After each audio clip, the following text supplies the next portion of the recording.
Bem, vamos começar agora a esboçar o gráfico de f de x igual a 1 sobre x ao quadrado menos 1. O primeiro passo, como sempre, é o estudo do domínio da função. Então, observemos que essa função contém aqui variável no denominador, então nós devemos excluir os valores que tornam esse denominador aqui igual a zero. Mais precisamente, nós devemos ter x ao quadrado menos 1 diferente de zero. Ok? Ou seja, x ao quadrado deve ser diferente de 1. Isso significa que o x tem que ser diferente de 1 e o x também tem que ser diferente de menos 1. Assim, valores de x para os quais essa função é definida serão todos os valores reais. Então, nós vamos ter aqui o conjunto dos números reais menos o conjunto formado por menos 1 e 1. Então, nós acabamos de excluir os dois valores que anulam o denominador. Para os demais, a função faz sentido. Para x igual a menos 1 ou 1, essa função não faz o menor sentido. Ok? Bom, agora a sugestão é que a gente comece a calcular aqui as derivadas e inicialmente vamos calcular a derivada e depois achar os pontos críticos, né? Então, a derivada dessa função, vamos colocar aqui a filinha de x, como a função é definida por uma divisão, podemos usar a regra da divisão, é uma forma. A outra forma seria encarar isso como x ao quadrado menos 1 elevado a menos 1. Né? Eu vou usar a divisão porque é como ela se apresenta, mas é uma opção. Então a gente deriva a primeira, 0, conserva a segunda, que é x ao quadrado menos 1, menos, agora conserva a primeira, que é 1, e deriva a segunda. A derivada de x ao quadrado menos 1 é 2x, né? A derivada de x ao quadrado é 2x, a derivada dessa constante aqui é 0, então vai ficar 2x menos 0, 2x, sobre, lembrando que na regra da divisão, a gente divide pelo quadrado da função que aparece no denominador. Então aqui vai ficar x ao quadrado menos 1 ao quadrado. Ok? E aqui é claro que a gente consegue expressar a derivada na sua forma mais simples, observando que esta parte aqui vai desaparecer, né, porque a gente está multiplicando por zero, então a gente vai ficar com uma expressão bem simples aqui para a derivada, menos 2x sobre x ao quadrado menos 1 ao quadrado. Ok. Os pontos críticos. O que são os pontos críticos?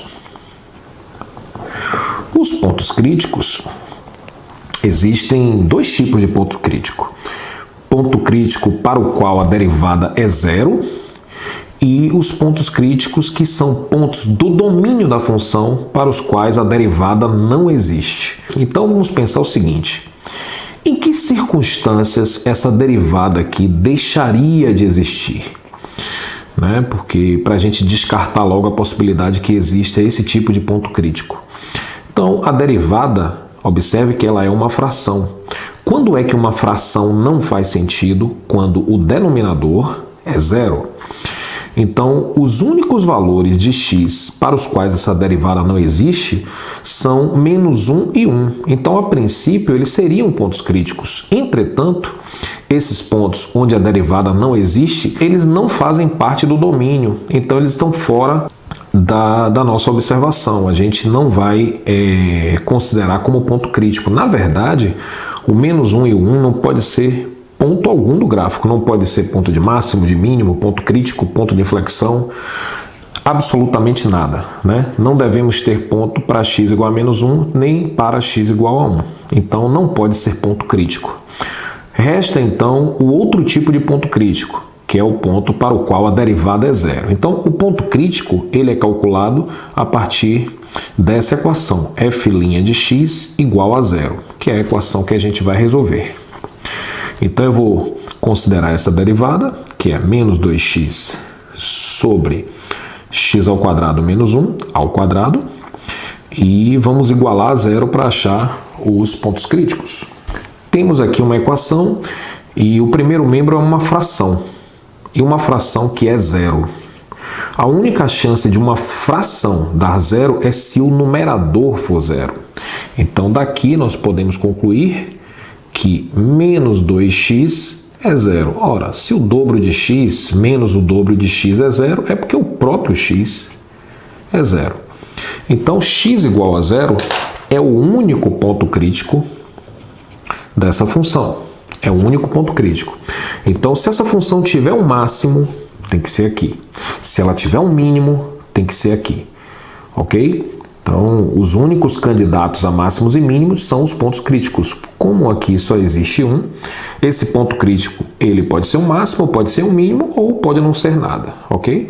Mas se o fenômeno de máximo e mínimo ocorrer nesse gráfico, terá que ocorrer neste ponto. Daqui a pouco a gente vai ver, né, que tipo de ponto é esse, ok? Agora, uma parte natural que surge aqui é a análise do crescimento. Então vamos colocar aqui análise do crescimento. Naturalmente, quando a gente fala análise do crescimento, está implícito aqui que eu quero os intervalos de crescimento e de decrescimento.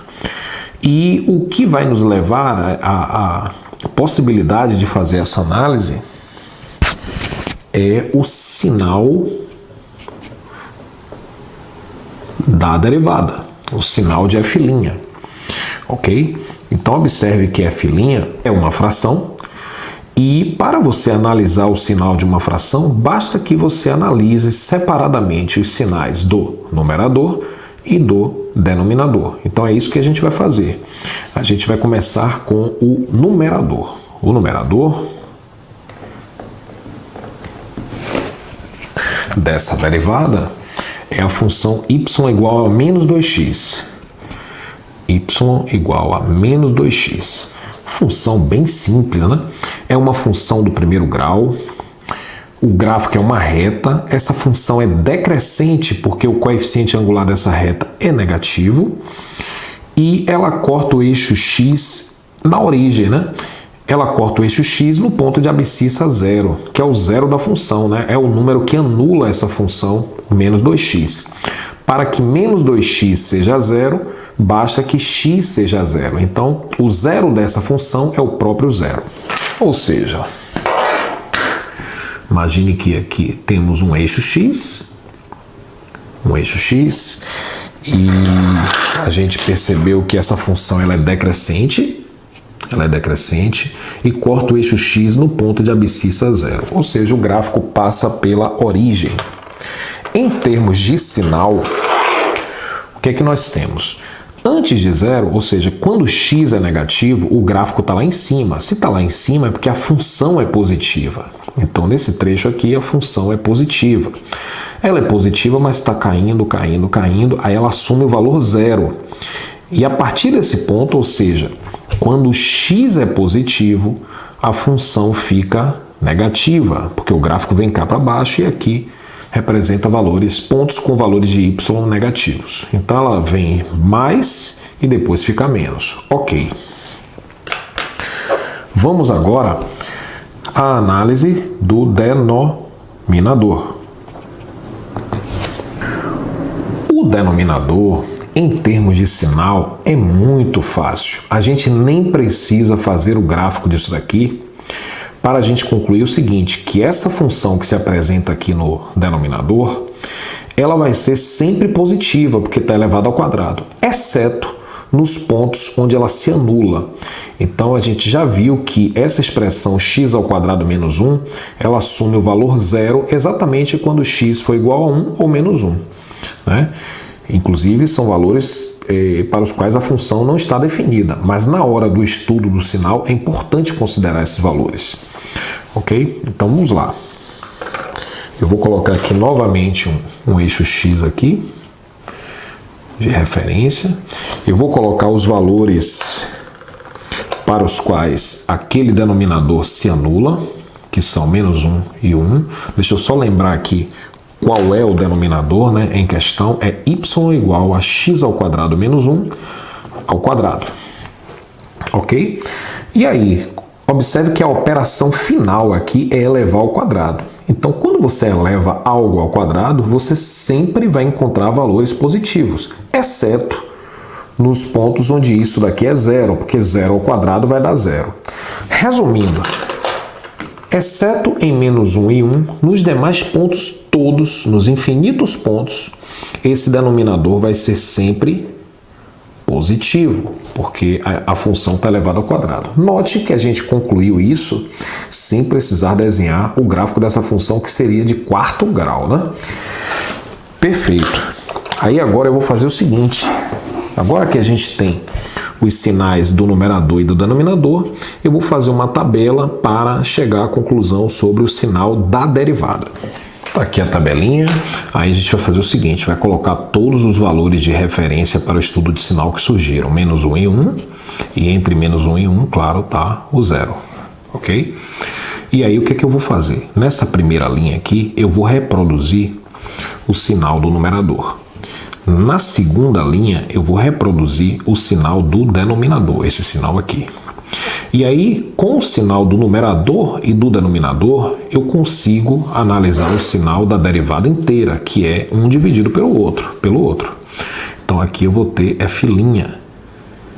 E na última linha, eu vou até dar um destaque aqui, eu vou colocar aqui f. F é o nosso objetivo, é concluir o que vai acontecer com o gráfico da função. Então vamos lá. O numerador. Vamos ver qual é o sinal do numerador. Observe que, para a análise do sinal do numerador, nós só precisamos do zero como referência. A gente não precisa olhar para menos 1 e 1. A gente vai olhar antes do zero e depois do zero. Antes do zero, o numerador é positivo. Depois do zero, ele é negativo. Mais, menos, mesma coisa. Já o denominador é positivo em toda parte, exceto em menos 1 e 1. Onde inclusive a função não está definida. Ok, mais com mais, né? Numerador positivo, denominador positivo, então nesse trecho aqui a derivada vai assumir sinal positivo, já nesse trecho entre menos 1 e 0 também positivo, já aqui menos com mais vai dar menos com mais vai dar menos, ok? Aí agora a gente vai utilizar esse resultado. Esse resultado nos diz como o sinal da derivada se traduz no gráfico da função. Mais precisamente, onde a derivada é positiva, a função será crescente. Onde a derivada é negativa, a função será decrescente. Então, no final das contas, derivada positiva, a função vai crescer, decrescente, ok? Daqui a pouquinho eu vou dar a resposta sobre os intervalos de crescimento e decrescimento, mas existe um ponto aí, dentre esses três, que inclusive é o único ponto crítico da função, onde o crescimento da função muda. Observe aqui. Observe que antes de zero, o que está acontecendo? Essa função ela vai estar crescendo. Antes do zero, ela vai estar crescendo. A partir do zero, quando o x começa a ficar positivo, o que é que a função vai fazer? Ela vai decrescer. Então, antes do zero, ela cresce. Depois do zero, ela decresce. Então, aqui nós temos um ponto de máximo. Então, o zero é um ponto de máximo. Como não houve outra mudança no crescimento, esse é o único ponto extremo do gráfico. O gráfico não tem ponto de mínimo. Então, vamos lá. Máximo relativo,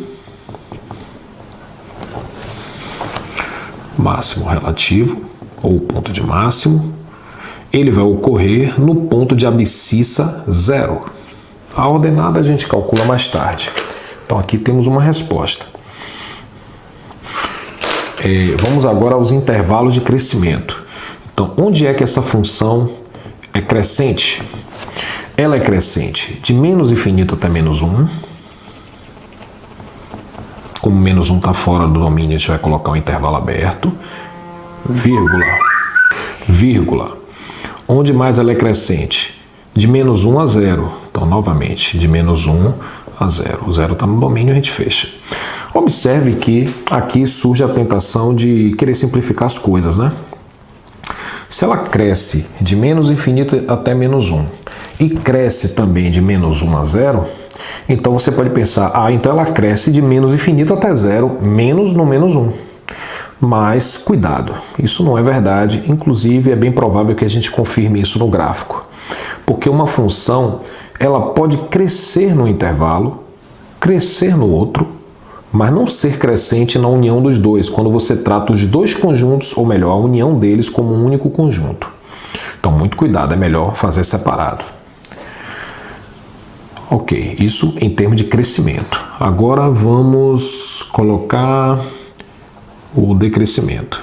Então, essa função ela será decrescente em que intervalos? De 0 a 1, então de 0 fechado até 1 aberto, vírgula, o outro intervalo é de 1 aberto, porque não está no domínio, até mais infinito. Então aqui nós temos o estudo do crescimento e o ponto de máximo. Sobre o mínimo relativo, essa função não tem. A próxima etapa é a etapa de análise da concavidade e busca de possíveis pontos de inflexão no gráfico da função. Para isso, a gente vai ter que obter a segunda derivada, ou seja, a derivada da derivada. Aí aqui eu trago em destaque a derivada que foi obtida, ok, da nossa função, e aí a gente vai derivar esse resultado para chegar à segunda derivada. Então vamos lá, vamos começar aqui. Vou calcular agora f duas linhas de x. Novamente nós temos que usar a regra da divisão, ok?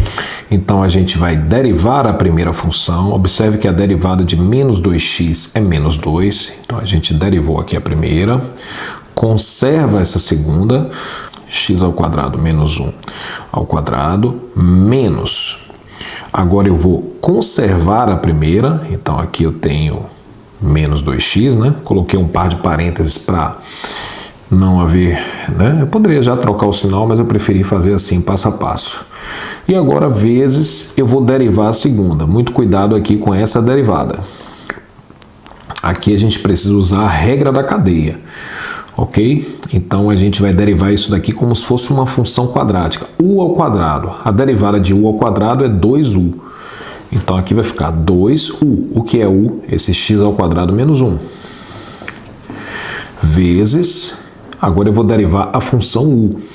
Né? Então eu vou derivar x ao quadrado menos 1, que é 2x. Sobre, lembrando que na regra da divisão a gente finaliza aqui colocando a função que aparece no denominador ao quadrado. Mas observe que ela já está ao quadrado. Então, quando a gente elevar ao quadrado novamente, vamos obter a quarta potência, né? Então, a gente vai ficar com x ao quadrado menos 1 elevado à quarta. Está aí a regra da divisão aplicada para calcular a segunda derivada. Vamos simplificar isso. Então, f duas linhas de x igual. Bom, aqui, mais uma vez, a gente deve evitar fazer conta. A gente tem que expressar isso da maneira mais simples possível, de preferência fatorando a expressão. Eu vou fazer só mais uma etapa, me permita. Permita aqui a gente, para essa coisa desse sinal aqui, né, a gente unificar isso daqui. Menos com menos dá mais. Aí eu tenho 2 vezes 2 vezes 2, 8. X vezes x, x ao quadrado, vezes x ao quadrado menos 1. Sobre x ao quadrado menos 1, a quarta. Ok? Agora sim, vamos fazer o seguinte. Qual é o nosso propósito com essa segunda derivada? Estudar o sinal. Então, a melhor forma de estudar o sinal de uma expressão é fatorando-a, escrevendo-a como produto, ou com divisão também, a gente consegue estudar o sinal. Então, vamos lá, vamos fazer isso. Então, aqui a gente vai identificar o fator comum, ou os fatores comuns. 2 é um fator comum, porque isso aqui é múltiplo de 2, isso aqui também. né? O outro fator comum é a expressão x ao quadrado menos 1. Ela aparece aqui e também aparece aqui. Então, nós vamos colocar em evidência 2 vezes x ao quadrado menos 1. Vou colocar em evidência. Vou repetir aqui o denominador, que é x ao quadrado menos 1 a quarta agora, né? E aí nós vamos fazer agora a divisão. Quando eu divido isso por isso aqui, o 2 vai cancelar, um x ao quadrado menos 1 vai cancelar, mas aqui está o quadrado, então ainda vai sobrar outro x ao quadrado menos 1. Um fator é cancelado e o outro permanece. Então vai ficar x ao quadrado menos 1 multiplicado por menos 1, ou seja, menos x ao quadrado mais 1. Vamos agora ao outro trecho aqui, outro pedaço. Quando eu dividir isso por isso daqui, o x ao quadrado menos 1 vai ser cancelado. 8 por 2 dá 4, então vai ficar 4x ao quadrado, mais 4x ao quadrado, aí eu vou fechar aqui. Agora, vamos fazer aqui um cancelamento. A gente vai cancelar isso daqui. E é claro que, como aqui está elevado à quarta, ainda vai sobrar x ao quadrado menos 1, só que agora é elevado ao cubo. E aí a derivada assume a sua forma mais simples para fazermos o estudo do sinal. Eu vou obter aqui 2 vezes 4x ao quadrado menos x ao quadrado vai dar 3x ao quadrado mais 1 sobre x ao quadrado menos 1 ao cubo. Se você quiser, pode escrever assim também, 6x ao quadrado mais 2 sobre x ao quadrado menos 1 ao cubo. Ok? E aí nós vamos estudar o sinal. Para estudar o sinal, vamos mais uma vez levar em conta o numerador e também o denominador. Vamos começar com o numerador, que é y igual a 6x ao quadrado mais 2. Aqui nós temos uma função do segundo grau, ok? Essa função do segundo grau, claramente, ela é positiva para todo x real. Mas vamos supor que você não conseguiu ver isso por falta de prática. Então, a gente percebe o seguinte, olha para isso aqui, olha só para esse trecho, 6x ao quadrado. Tem alguma chance de 6x ao quadrado ser negativo? Vamos cobrir esse 6x ao quadrado aí. Vamos cobrir aqui 6x ao quadrado. Ou melhor, vamos cobrir aqui esse 2. Aí eu pergunto, essa expressão 6x ao quadrado tem alguma chance de ser negativa? Obviamente que não, porque você tem um x ao quadrado, então isso não pode ser negativo, e ainda está multiplicado por 6, que é um número positivo. Então esse resultado aí é positivo para todo x, exceto para x igual a 0, ok? Porque quando x for 0, 0 ao quadrado vai dar 0, vezes 6 vai dar 0, ok? Então essa função aqui, ela nunca será negativa, e ela é positiva para todo x, exceto 0. Beleza, então imagine aqui essa expressão que é claramente não negativa, e você soma 2. Ela vai deixar de ser uma expressão não negativa?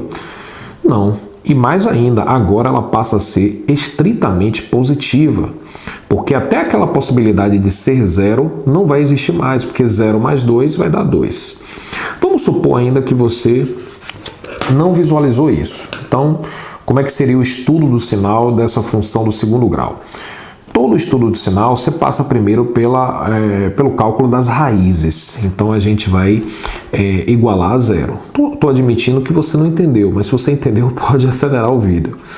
Então, 6x ao quadrado mais 2 igual a 0. 6x ao quadrado igual a menos 2. Já temos uma coisa aqui que é uma inconsistência, né? Isso aqui em R não faz sentido. Então, nós vamos ter aqui, dividindo tudo por 2, vai dar 3x ao quadrado igual a menos 1. X ao quadrado igual a menos 1/3. Como um número ao quadrado não pode ser negativo, essa função não admite raízes, certo? E aí, a gente lembra uma função do segundo grau, né? Uma função do segundo grau qualquer, que é do formato ax² mais bx mais c, esse A, quando é positivo, a concavidade é para cima. Quando A é negativo, a concavidade é para baixo. Então, no nosso caso, o A é 6, que é positivo, então a concavidade é para cima. Aí resta saber agora se a parábola toca o eixo x em 2 pontos, toca o eixo x em apenas um ponto ou não toca o eixo. Como a gente não encontrou raízes, não há nenhum número que é ao quadrado de menos 1/3, como ela não tem raízes, ela não vai tocar o eixo. Então, esse gráfico, o gráfico desse numerador, aqui vamos supor que é o eixo x, esse gráfico é assim, é uma parábola que não toca o eixo x com a concavidade voltada para cima. Em termos de sinal, que é o que nos interessa, observe que como o gráfico está todo acima do eixo x, essa função é estritamente positiva. Então, a gente usou alguns argumentos diferentes para concluir a mesma coisa. Vamos agora à análise do denominador. O denominador dessa derivada está aqui. Observe que está elevado ao cubo, certo? Quando está elevado ao cubo, a gente só precisa se preocupar com o sinal dessa função aqui. Porque imagine, onde isso daqui for positivo, quando você eleva um número positivo ao cubo, essa propriedade não é perdida, ok? E, por exemplo, digamos que isso daqui assuma um sinal negativo. Digamos que isso daqui seja menos 2 para algum x. Quando você pegar esse menos 2 e levar ao cubo, vai dar menos 8. O sinal vai ser preservado. Ou seja, esse expoente ímpar, ele vai preservar o sinal daqui. O sinal que essa expressão tiver, quando eu elevar ao cubo, vai ser o mesmo. Certo? O expoente ímpar ele tem essa característica, ele preserva o sinal da base. Se a base for positiva, elevando ao cubo, vai continuar positivo o resultado. Se a base for negativa, elevando ao cubo, e mais ainda, não altera o sinal, preserva o sinal e não altera o zero da função, certo? Porque no momento que isso daqui for zero, elevado ao cubo, o resultado também vai ser zero. Resumindo, o expoente 3 ele pode ser ignorado aqui no estudo do sinal. A gente vai analisar o sinal. Bom, deixa eu só colocar aqui que o denominador em questão é esse daqui. Então, vamos estudar o sinal de x² menos 1, inicialmente. Bom, esse aqui, a gente coloca aqui o eixo x. Novamente eu tenho uma função do segundo grau, essa função do segundo grau é tranquila. As raízes dela são menos 1 e 1.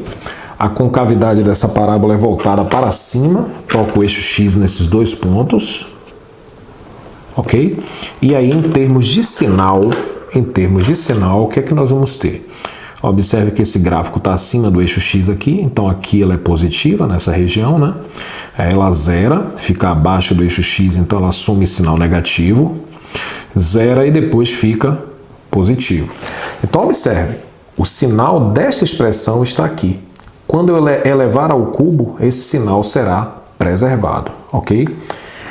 Pronto. Então agora eu vou juntar o sinal do numerador com o sinal do denominador para concluir qual é o sinal da segunda derivada.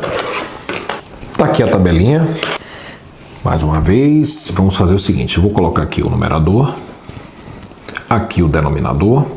O numerador e o denominador constituem a nossa f² que é a segunda derivada, e essa segunda derivada trará um impacto para a função f. A função f é o nosso objetivo. Vou colocar aqui de outra cor porque o verde não saiu legal. Então, o nosso objetivo é obter informações sobre a f. Então, vamos começar com o numerador. O numerador a gente viu que é sempre positivo. Então, o numerador é sempre positivo. Eu posso encher de sinal mais aqui para esse numerador. Já o denominador, que está aqui, ele preserva o sinal que está aqui. Então, antes do menos 1 é positivo, né? Antes do menos 1 é positivo. Entre menos 1 e 1, você vai ter sinal negativo. E a partir do 1, o sinal é positivo. É importante que fique claro que o gráfico dessa função não está aqui. Esse gráfico é apenas de x² menos 1, ok? Que é a função que a gente tem o costume de analisar o sinal, né? Função já conhecida, já consagrada, uma função do segundo grau que a gente sabe que o gráfico é uma parábola. Mas aí a gente aproveitou o sinal de x² menos 1 para concluir o sinal da expressão inteira. Ok, agora eu vou fazer o jogo de sinal. Nesse trecho, o numerador é positivo, o denominador é positivo, então a segunda derivada vai ser positiva. Vou botar um positivão aqui. Mais com menos aqui vai ser menos. Mais com mais aqui vai ser mais. Agora, vamos ao impacto do sinal da segunda derivada no gráfico da função. A informação de sinal na segunda derivada, ela é interpretada no gráfico de f como concavidade. Concavidade voltada para cima, se esta segunda derivada for positiva, concavidade voltada para baixo, simbolicamente assim, quando essa segunda derivada é negativa. Então aqui é muito fácil, vem papel. Então aqui nós vamos ter concavidade para cima, porque é positivo, né? A segunda derivada, concavidade para baixo, concavidade para cima.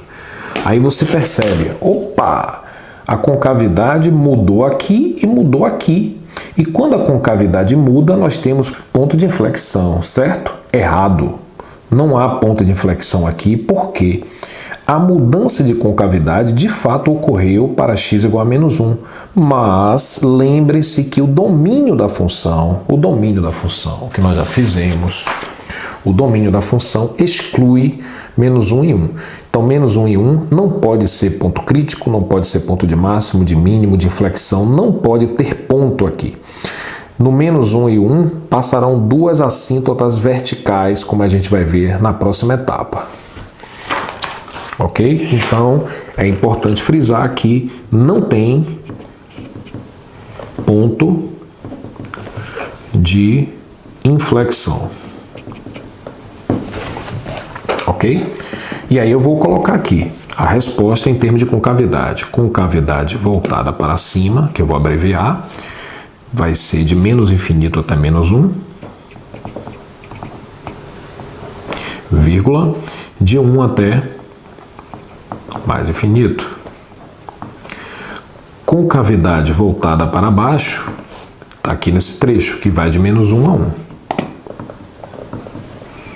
Ok? Pronto.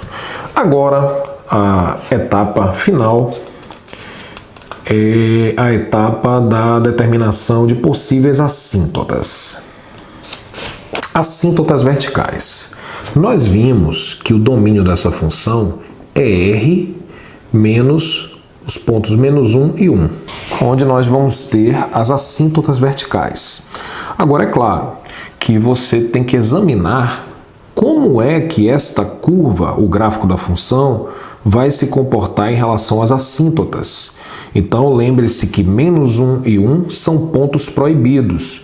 Para você saber como a função se comporta para x próximo desses pontos proibidos, a gente tem que calcular o limite da função com x tendendo a menos 1 e depois tendendo para 1.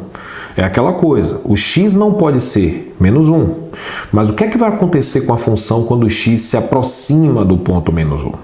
X não pode ser 1. O que acontece com a função quando o x assume valores próximos de 1, pela esquerda e pela direita? Será que ela vai ter o mesmo comportamento à esquerda do que vai ter à direita? Só os limites poderão responder isso. Então vamos começar assim.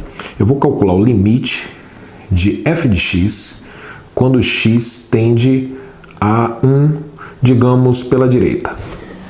A função dada é a função 1 sobre x² menos 1, ok? Isso. Eu vou colocar aqui x tendendo a 1 pela direita. E aí esse tipo de limite, vamos lembrar como é que calcula, né? Aqui o limite de uma constante é a própria constante, 1. E aqui vai dar 1² 1, menos 1, 0.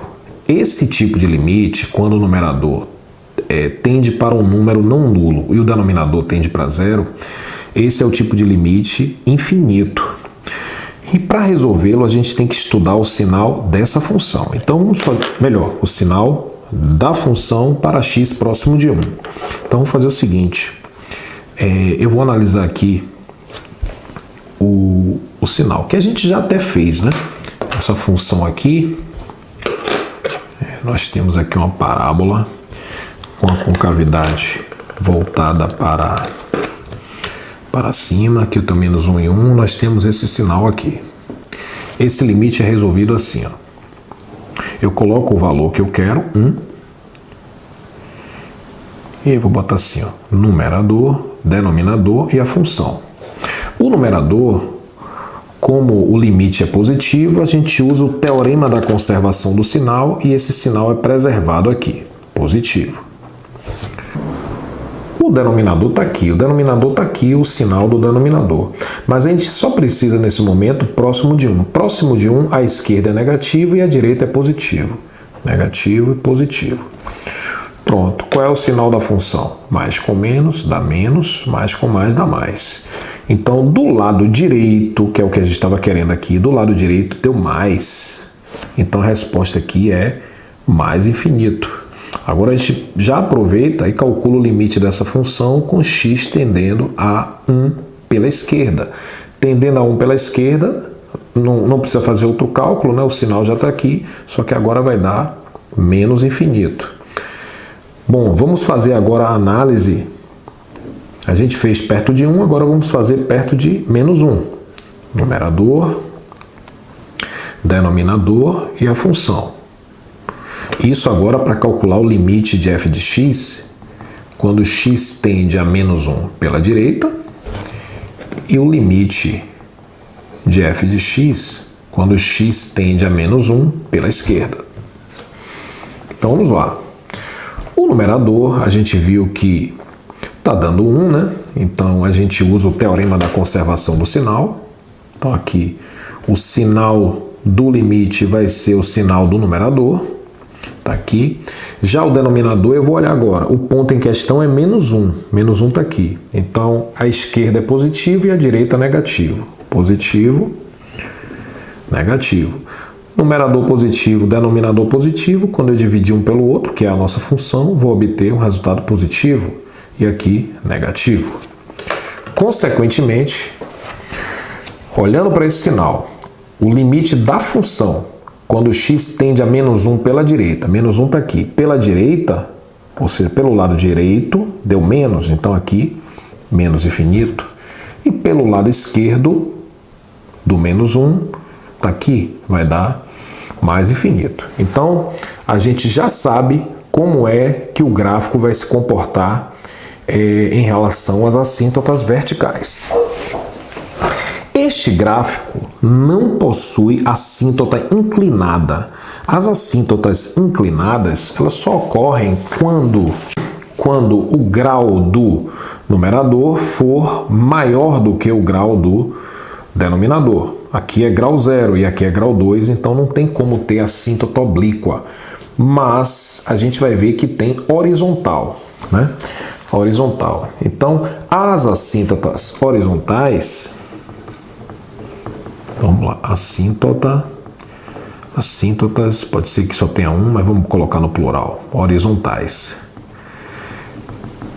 Certo? Para você encontrar uma assíntota horizontal, você vai calcular o limite da função no infinito, certo? Então, a função que é dada, você vai, por exemplo, aqui eu tenho um gráfico aqui, hipotético. Observe que esse gráfico, à medida que x vai ficando grande, essa curva vai se aproximando desse valor constante aqui, c. Ou seja, o limite de f de x, quando x tende a mais infinito, é c. Toda vez que o limite da função com x tendendo a mais infinito for um número, esse número vai definir uma assíntota horizontal. O comportamento assintótico pode ocorrer para x tendendo a mais infinito e também a menos infinito, ou apenas em um dos casos. Aí você tem que analisar separadamente, calcular o limite para mais infinito e para menos infinito. Então vamos lá, a gente vai calcular o limite da função que foi dada, que foi essa daqui, com x tendendo a mais infinito, primeiramente? Ora, limite de uma constante é a própria constante. Aqui, quando nós fizermos x tendendo ao infinito, elevado ao quadrado, né? Se x for arbitrariamente grande, elevado ao quadrado, isso daqui vai continuar arbitrariamente grande. A subtração do 1 aqui não vai afetar esse comportamento. Então aqui, e lembrando que limite no infinito, basta você analisar o termo de maior grau, né? Então se x tende para mais infinito, x ao quadrado também vai para mais infinito. Quando o numerador está tendendo para um número qualquer, não nulo, e o denominador está indo para o infinito, então esse limite é zero, ok? Uma forma de você perceber é o seguinte, o numerador está fixo e esse denominador tende a ficar grande. Então quando você divide 1 por um número grande, a tendência é que você obtenha resultados pequenos, cada vez mais próximos de zero. Então o número para o qual essa fração se aproxima, quando x é grande, é zero. Então o limite é zero. Observe que se a gente trocar aqui, permita-me, não conte a ninguém, a gente teria que calcular um outro limite aqui, mas se a gente colocar aqui, trocar o mais infinito por menos infinito, a gente vai obter a mesma coisa, certo? Conclusão, a reta y igual a zero é assíntota horizontal para f. Isso para x tendendo a mais infinito e para x tendendo a menos infinito. No item anterior, a gente concluiu que as retas x igual a 1 e x igual a menos 1 são assíntotas verticais. Ok? Bom, de posse de tudo isso agora, a gente fez toda a análise, agora eu vou fazer um resumo de tudo que a gente fez para que com isso a gente faça o gráfico. Antes de fazer esse resumo, a gente tem que pensar o seguinte, quais foram os pontos importantes que a gente conseguiu obter para essa função? A gente viu que essa função, ela não tem mínimo, mas ela tem um máximo para x igual a zero. A gente viu também que ela não tem ponto de inflexão. Então a gente vai conseguir fazer um gráfico, acreditem, com apenas um ponto. E aí a gente vai calcular esse ponto, que foi o máximo relativo, não é isso? O máximo relativo para x igual a zero. Então a gente vai fazer o seguinte, a gente vai calcular, a gente vai lembrar que f de x é igual a 1 sobre x ao quadrado menos 1, e aí a gente vai calcular f de zero. F de zero você vai trocar o x por zero. Então aqui vai ficar 0 ao quadrado menos 1. Isso aqui vai dar 1 sobre menos 1, isso aqui vai dar menos 1. Aí nós temos o ponto 0 e menos 1, que é o ponto de máximo, é o máximo relativo. Ok, agora eu vou apresentar um resumo, e com esse resumo nós vamos fazer o gráfico da função. Bom, está aqui o nosso gráfico já preparado, né? O plano cartesiano, destacando as duas assíntotas verticais. Marquei aqui também o nosso ponto de máximo. O ponto está cá embaixo, mas é de máximo. A gente vai ver o ponto 0 e menos 1, né? 0 e menos 1 está aqui. Nós temos o eixo x, né? O eixo x, que é a reta y igual a zero. Essa reta aqui, y igual a zero, é a assíntota horizontal. Observe que é muito importante que você, com o lápis, comece a visualizar o comportamento. Olhe bem, aqui é um máximo, então a configuração é essa aqui, ó, máximo. Então não tem para onde correr, ó. Aqui você vai ter isso. Essa curva vai se aproximar da assíntota aqui, e isso se confirma com os limites que nós calculamos. Vimos aqui que quando x se aproxima de menos 1 pela direita, vai para menos infinito. Então, se aproximando de menos 1 pela direita, ela vai lá para baixo. Está muito simples isso aqui. Esse gráfico vai ficar assim, ó. Observe que está de acordo com tudo que a gente viu. Vamos ver em termos de crescimento. O que acontece em termos de crescimento de menos 1 a 0? De menos 1 a 0 ela é o quê? Crescente. Está aqui, ó. Crescente de menos 1 a 0. De 0 até 1... De 0 até 1 ela já passa a ser decrescente, está de acordo, ok? Pronto. Aí o que a gente tem que ver agora é como é o comportamento do gráfico em relação às assíntotas, por exemplo, à direita do 1. Vamos ver aqui a direita do 1. Ou seja, quanto vale o limite de f de x? Quanto vale o limite de f de x quando x tende a 1 pela direita? A gente calculou isso.